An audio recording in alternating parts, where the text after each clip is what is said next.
L-avukatu kandidat tal-Partit Laburista l-elezzjoni tal-Parlament Ewropew Daniel Attard talab għal investigazzjoni dwar leaks mill-qorti u abbużi mill-proċessi ġudizzjarji. Ir-rapportat dwar dan il-Gazzetta Torċa fil-ħarġa tagħha tal-ħadd hekk kif ġie spjegat li Attard permezz ta' protest ġudizzjarju kontra l-Kummissjoni għall-Amministrazzjoni tal-Ġustizzja talab investigazzjoni dwar sensiela ta' dikjarazzjonijiet pubbliċi minn Jason Azzopardi.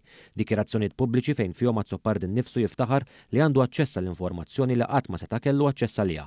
Dan fil-waqt li bl-aktar mod sfaċċat anke saħansitra pubblika konklużjonijiet minn inkjesta maġisterjali u dan biksur tal-kodiċi kriminali.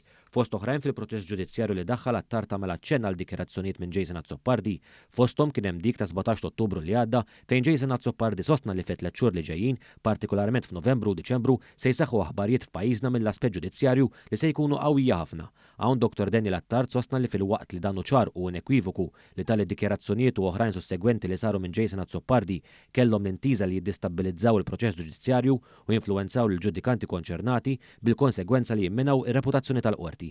Dan fl-istess waqt li wieħed irid iqis li Jason Azzopardi nnifsu bħala rappreżentant legali tar-Repubblika li skontu se tingħata raġun bl-aġir tiegħu irrendiet il-proċessi in kwistjoni vvizzjati biksur tal-kodiċi tal-etika li jirregolaw il-professjoni legali. Attard spjegaw ukoll jekk kif Jason Azzopardi kien żvela konklużjonijiet ta' inkjesta maġisterjali huwa preġudika l-istess proċess ġudizzjarju li kienet jirreferi għalih.